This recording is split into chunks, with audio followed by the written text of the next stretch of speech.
Welcome to video 4, where we're going to hit the high points, I hope, of the challenges to ethical behavior and a lot more positive, the rewards of ethical behavior. Just a quick review of our previous videos, where we stand right now. Last time we defined ethics, and gosh, there are probably a lot of definitions. We're going to go with a pretty good one that goes all the way back to Aristotle, that was favored by John Ginn, inventor of the Ginn model that we're building up to. And it's awfully simple. Says easy, does hard, as they say in Texas. Um, Values in action. Values in action. So ethics are not just something that we have, they're something that we do. Um, to make that work, we better define what we mean by values, and we did that as well. A value is a concept that we attach great worth to, again, that we'll fight for, we'll go to the wall for. So we covered that last time. Even earlier than that, we covered the importance of identifying these core values in our lives and acting on them. Study after study, philosopher after philosopher believes that if we identify core values and act on them, we increase our chances of happiness and of leadership.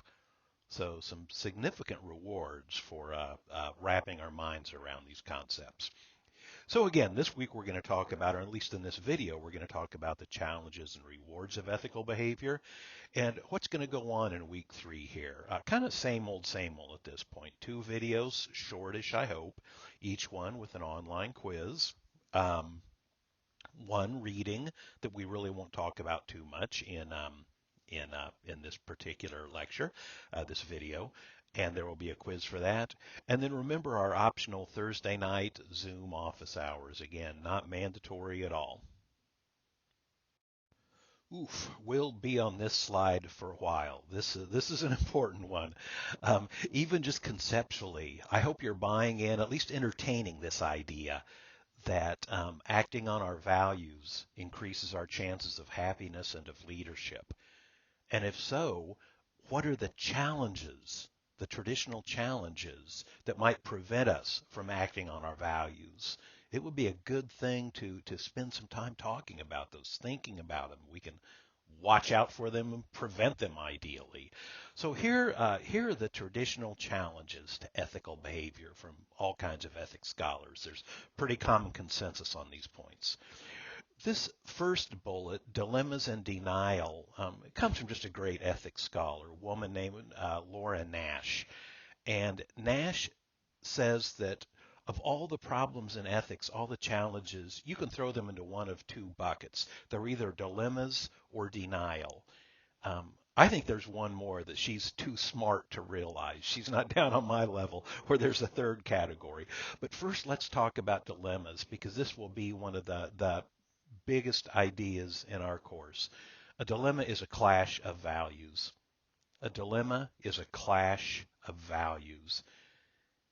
And in ethical behavior, that's a bad thing, because 2 values are clashing. You can't honor both of them, and so one of your values is going to go down. One of your values is going to get a dent in it. That's one reason I think it's so important to know the difference between an intrinsic value and an instrumental value, and even to rank your values. What happens when they clash? That's what the Ginn model is for. We're going to get some great advice on what happens when values clash, but that's tough. That's where leaders emerge. And I think you'll be very good at dealing with dilemmas. Maybe you already are. You'll be better at it, I think, by the end of the semester, thanks to the Ginn model. Denial is a lot more common. Denial, I certainly suffer from this, and some of you will as well. Denial is where you know the right thing to do. You're not banging your head against the wall and going, oh, what should I do? What should I do? Denial is you know what to do, but the price is so high. You just think maybe you're not willing to pay that price. It's too embarrassing. It's too costly, whatever.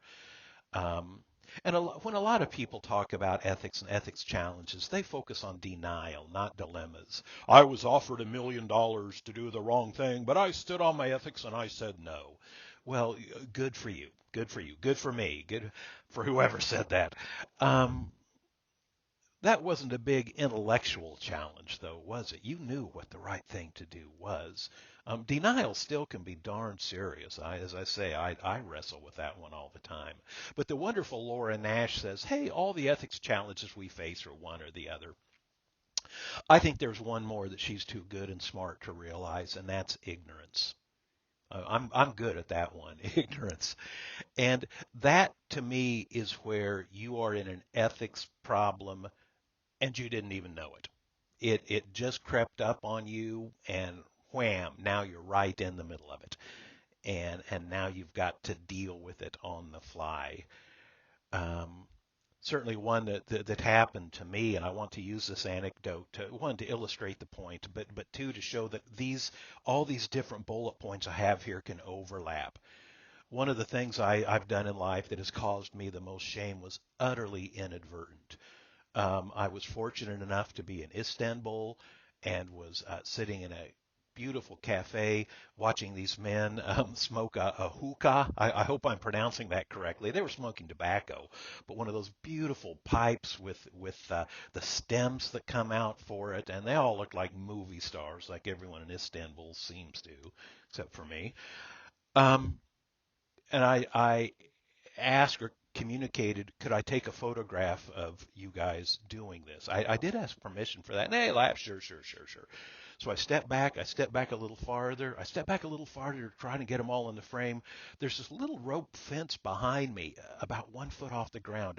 I step over that onto some grass, and you would have think I had flipped a switch. Everybody in the cafe stood up and are pointing at me, going, no, no, no, no, no.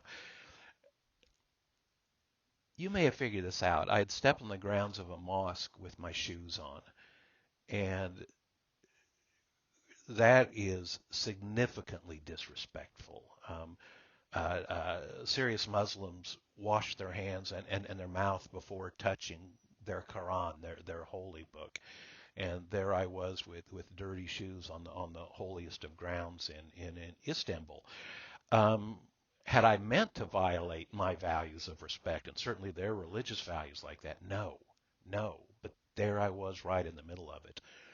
Fortunately, I was so apologetic. They realized I was ignorant and they forgave me, but they wanted me off that sacred ground, and I don't blame them. Um, so I think there's a third category, ignorance. And just to show overlap, look at our next bullet here. Another challenge to ethical behavior, cross-cultural ethics. Um, um, we can go through Lawrence and Kansas City and walk on, grass through Christian churches all the time. It's not a problem. It is in some other religions. So knowing the values of the different cultures with which you're doing business or establishing any kind of relationship can help prevent challenges to, probably respect for other cultures is some form of that, may be one of your values, and it's one you don't want to violate. Ethical relativism is related to cross-cultural ethics, and ethical relativism is saying, hey, all values are the same. Everything's relative. My values are no better than her values. Um, and that's seen as a danger to ethical behavior because I'm going to get into some uncomfortable territory here. There's a pretty common belief among ethics scholars that some values are better than others. Your values probably are better than Hitler's, or pick your favorite villain from history. Those people had values. I bet you'll agree with me that yours are better. Sometimes we do have to judge among our values and other people's values. It's a very uncomfortable thing. The Genn model can help us with that. I know I'm building that up a lot. But ethical relativism is the danger of saying, I'm not going to judge. Her values, my values, all values are equal. I want you to ponder the idea that all values are not equal and that ethical relative, please think for yourself, but that ethical relativism perhaps can be a dangerous thing. The flip side of that, it's easier for me to see this second one as being more dangerous. Ethical imperialism. It gets back to that idea of the moralist from a couple lectures ago, where you decide that your values or somebody's values are better than anybody else's, and you're not willing to entertain discussion. Well, my values are better than their values, and so the discussion is over. That's ethical imperialism. Clearly, that can be a danger to successful ethical behavior. It's probably not a good ticket for building successful relationships, which are essential in marketing. Keep going. I'm sorry, I told you we'd be on this slide for a while, but it's sure an important one. Overwork is working so hard you're not allowing yourself time to ponder what you're doing.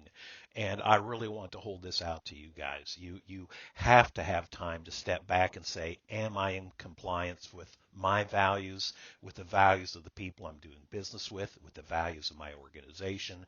That introspection time and self-challenge time is hugely important. One of the scariest things I've ever read was Hitler's architect, Adolf Hitler's architect, a guy named Albert Speer, was asked, how could you have been such an awful person? You were an architect. You were a humanist. What happened? And he said, oh, Hitler kept me so busy I didn't have time to think about what I was doing. I don't think that's a good answer, but those of you who have probably been in the same situation I've been in sometimes where you're working so hard, you're just exhausted. You're just trying to get it done. You're trying to put out the latest fire, and you may not be paying enough attention to, are you living out your values? Are you living a life of values in action? Uh, Legal ethical equation. It's saying, well, what's legal? If it's legal, it's ethical. If it's ethical, it's legal. Um, you know we can't equate those things. Some things that are ethical are illegal. Think of the original civil rights marches. Were they legal? No, they didn't have parade permits. Were they ethical? Well, please think for yourself. I'd argue that they were acting on their values. How about legal but not ethical? Think of some of the tactics associated with marketing of vaping to young smokers. The last I read, vaping organizations were still paying young people to write college essays about vaping and getting paid for it. You could get a scholarship for doing so. So legal, ethical equation, challenge to ethical behavior. Short-term thinking is just not thinking about the consequences of your action, telling a lie to get out of an immediate problem, um, and not pondering that there could be consequences down the road for that.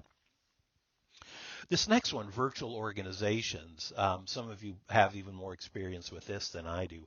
A virtual organization is a temporary organization. A bunch of freelancers come together for one project. They finish the project. They go their separate ways. Virtual organizations are temporary. Here's why they're a challenge to ethical behavior. They're temporary and they probably don't have a code of ethics. But for a while, you're associated with that organization and with the quality and the consequences of its work. That's something to keep an eye on. I'm giving you a problem without a good solution. But those of you that are involved in conglomerations like this, it's not a team within a bigger organization that has its own ethics code. It's a bunch of independent freelancers coming together for a project. It's done. Everyone's gone. Um, Again, it's usually those do not have ethics codes. And finally, at least on this slide, each profession has its own particular challenges. Marketing certainly does, and that's what we'll look at on the next slide. If you'll let me backtrack for just a moment, I should have mentioned more about freelancers when I was talking about virtual organizations. Um, Sometimes a standard organization, not a temporary organization like a virtual organization, but a standard organization like Cerner or somebody like that will hire freelancers.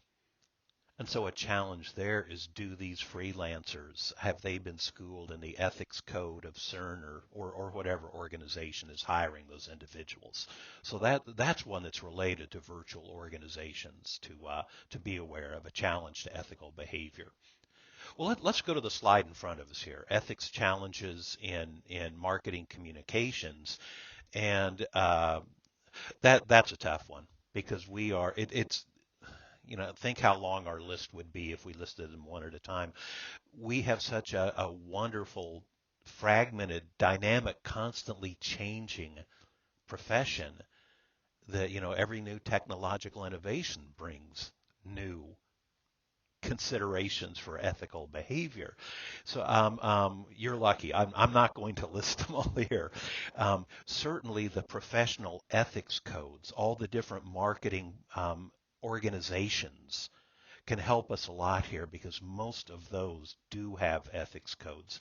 And so if I could digress for just one moment, remember one thing in the syllabus, and I'll remind you about this. We have the ethics code quizzes on our Blackboard site, and it's what percentage of your grade, I can't remember. I should look that up, but I'll give you a lot of reminders about this. And going through those ethics codes will help show you some of the particular ethics challenges to marketing, which is what we're talking about right now. But your syllabus has links to the ethics codes for the American Marketing Association, Public Relations Society of America, the American Association of Advertising Agencies, the Insights Association, which used to be the Marketing Research Association, and the Mobile Marketing Association. All of those ethics codes are listed in our syllabus. There are links to those ethics codes, and those particular ethics codes are the ones that you'll be tested on in that online quiz. Regarding the ethics codes. And so that's one way to answer what are the particular ethics challenges in marketing communication. Each little niche has its own. Just to get really basic, some of the ethics challenges in PR are not those of advertising and vice versa. Um, but I'd argue that much of it still is all marketing. One of the best ways, I think, to deal with such a big question, what are the ethics challenges in marketing communication, is to remind ourselves, and this is basic knowledge to you guys in this master's program, but which parts of the marketing process involve communication? Well, we know this, they all do, even going back. And so every one of these areas has the potential for ethics challenges. The famous 4 Ps of marketing. Issues dealing with the product and related research can present ethics challenges. Issues about establishing price and the related research can have ethics challenges. The place for distribution channels, and related research can have ethics challenges. And the one we're familiar with, promotion, PR, advertising, mobile marketing, social media marketing, and the research related to that certainly can present ethics challenges. But we'll just hold it right there rather than say, well, there are 417 or whatever particular ethics challenges. I do think one of the most interesting things you can do to find out some of them is go to the PRSA website, and they list all the standards advisory reports that they make on particular challenges to ethics behavior that they're seeing out in the marketplace. And those reports can be fairly interesting if you're hung up on this kind of thing. Yay, we get to a happy slide, the rewards of ethical behavior. This first one we've talked quite a bit about already. Happiness. Happiness is a reward of ethical behavior. Remember that our philosophers are realistic. They say ethical behavior is not a guarantee of happiness. But those people who disagree on so much do agree that if we're not making an effort here, if we haven't identified our values and we're not acting on our values, we have 0% chance of happiness. So it's not a guarantee, but ethical behavior is an indispensable ingredient of a happy life, according to those philosophers. Next bullet for some of us, religious beliefs, thinking, believing that we're in compliance with the way some deity or something like that wants us to live, certainly can be a reward. This next one comes to us from the Greek philosophers, anagnorisis. Anagnorisis. I love to say that because during my doctoral comprehensives, I mispronounced it. I thought I was being so smart. And I said, yes, and that's an example of anagnorisis. And there's a silence, and one of the professors goes, I believe you mean anagnorisis. Not that I carry grudges for 40 to 50 years, but anyway, what the heck is anagnorisis? Um, It's a concept from Greek drama, and I shouldn't be joking around here because it's important. I don't know if this is true or not. The Greeks believed it. You please think for yourself. Anagnorisis is that moment of truth. You come to a key moment in your life, and you have this moment of piercing insight. You see yourself for who you are. You see the kind of life you've lived, and you judge. That happened a lot in Greek tragedy. If you remember Oedipus, his moment of anagnorisis is, "Oops, I killed my father and married my mother. Didn't mean to do that." But he gets an insight into who he is, what led him to where he is, what kind of person he's become. Um, and anyway, what if the Greeks are right? I don't know. This hasn't happened to me yet. And it's not necessarily at the point of death where maybe your life passes before your eyes. The Greeks simply believed that at some point there's going to be a summing up and you're going to judge yourself. And they further believed if you've done pretty well, you're going to heave a big sigh of relief and look at yourself and go, hey, I've run the race and I've done pretty well so far. The flip side of that is looking at that and going, "Oh my gosh, I've got this one chance and I've thrown it all away." And they thought that led to serious complications, and I would agree with them. So, and anyway, please think for yourself. I don't know if that's true or not, but if that moment happens, and I believe that it could, wouldn't it be great to have the right answer that no, I haven't been perfect, but I've thought about what my values are and I've made a conscious effort to try to live them. That would be a good feeling in a moment like that. Something, this next bullet point that we will keep coming back to is there are powerful correlations. You're seeing this in some of your readings between leadership and strong personal ethics and ethical behavior. In a couple of slides in just a moment, we'll see that there's a strong correlation between ethical behavior and profits. And those studies, it's interesting, the more we can now communicate through social media about who organizations are and what they're doing and how they're behaving, a lot of studies are showing there is an even stronger link between ethical behavior and profits. And then finally on this slide, one we've mentioned before is the legal benefits, staying out of jail. Just a quick summary of something I said earlier. I'm not making this up. The United States Code, the United States Legal Code, includes the federal sentencing guidelines. And Chapter 8 of those guidelines outline the details that I'm going to skim over here. But basically, if your organization has an ethics training program and any kind of program of consideration of compliance with federal standards, if you are found to be out of compliance, the philosophy becomes, hey, everybody makes mistakes, and we will not levy the full penalties against your organization. You guys tried, you failed, but at least you tried, and there's going to be a reward for that in the term of reduction of financial fines and reduction of jail time. So there's that very clinical advantage as a reward of ethical behavior.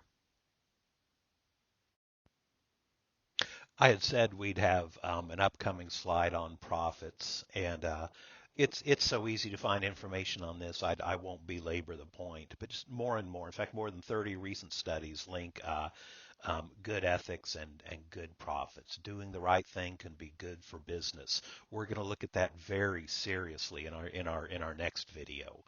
But those studies also show that simply having an ethics code is not enough, that ethics truly needs to be a corporate culture that your organization is living and is known for. And when that's going on, there really are strong correlations between that kind of behavior and that kind of culture and profits. Um, Gosh, I'm sorry, I wrote down where this next study came from, and I can't find my note here. But 86% of consumers, anytime you're doing survey research and hear 86%, that's usually pretty good. 86% of consumers have a more positive image of a company that they know is working to make the world a better place. And so values-driven behavior and profits really do go hand in hand. It's not universal, this idea that doing the right thing leads to profits. I probably overwork this old quote by Craig Dreilinger, a management consultant. Um, I like the scintillas and the modicums in this quote. And I think he's demonstrably wrong here, but he raises a really good point. He says there's not one scintilla of evidence to demonstrate that having a good ethics policy increases profits. That's now incorrect. But I like this next point. However, there are some modicums of evidence to show that a lack of one is extremely costly. I Again, I'm being unfair. This quote is probably 15, 20 years old by now, so I'm not being fair to him. But I think he raises a good point. Even back then, there may not be evidence that shows that doing the right thing is good for business. But even back then, there were a lot of studies that showed that doing the wrong thing was bad for business. So he ends up by saying, hey, play the odds and do the right thing. Another reward of ethical behavior goes all the way back to Aristotle and persuasion theory. This is a big deal. Go with me here.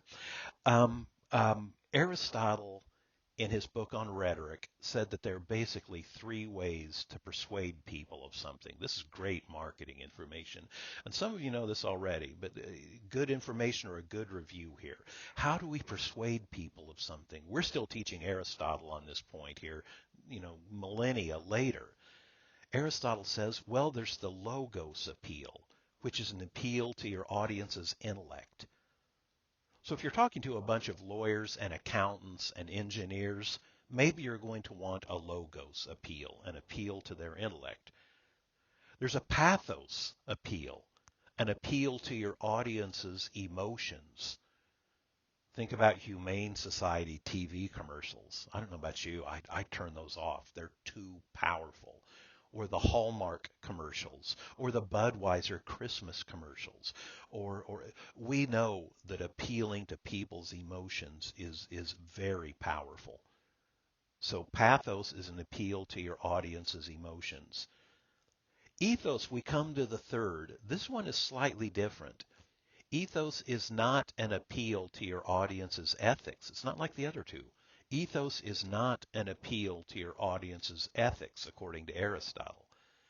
Aristotle says that ethos is the persuasive value of the speaker's character. Ethos is the persuasive value of who you are as the communicator. Ethos is the persuasive value of the speaker's character. How is this the reward of ethical behavior? Aristotle says that of the three, ethos is the most powerful. Your character as a persuader, your character is the most powerful persuasive tool that you have. He says there will be exceptions to this, but day in, day out, ethos is the most powerful of those three. That's a pretty significant reward of ethical behavior. This next point, and this will be the subject of our next video lecture, so I'll cut this one short. But Charles Darwin said that we have evolved to develop a social instinct, and taking care of other people and living ethical lives satisfies our social instinct and gives us great gratification.